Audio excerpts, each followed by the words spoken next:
ఈ ఇయర్‌లో నేను చూడడం అన్నీ చాలా చూసాను. నేను చాలా ఇబ్బందులు ఫేస్ చేశాననమాట. చాలా స్ట్రగుల్స్ అండ్ అన్నీ 2025 అనేది చాలా క్రిటికల్‌గా నడిచిందనమాట మనకి. 2024లోనే మనం రిలీజ్ అయ్యాం. బట్ 2025 సగం కూడా అలాగే గడిచింది అది. 2025లో నేను చాలా నేర్చుకున్నాను. ఒక్కొక్క దెబ్బ ఒక్కొక్క చాప్టర్ కింద తీసుకున్నాను.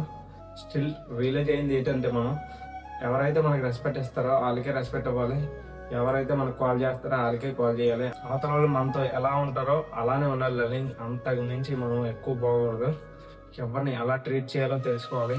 2025లో చాలా చాలా తెలుసుకున్నాను. మనకి ఎవరు రెస్పెక్ట్ ఇస్తారో, ఎవరు ఎలా ఉంటారో, ఎవరిని ఎలా ఉంచితే ఎలా ఉంటారో అనేది ప్రతిదీ చాలా చాలా అబ్జర్వ్ చేశాను. 2026లో చాలా స్ట్రాంగ్ మైండ్ సెట్ అయితే బిల్డ్ చేసుకుంటాను. ఇంకా ఇంకా మార్పు అయితే వస్తుంది మనలోని. అదనమాట. ఫైనల్‌గా మీరు కూడా ఎవరిని ఎక్కువగా గుడ్డిగా నమ్మకండి. ఎవరిని ఎంత నమ్మాలో అంతే నమ్మాలి.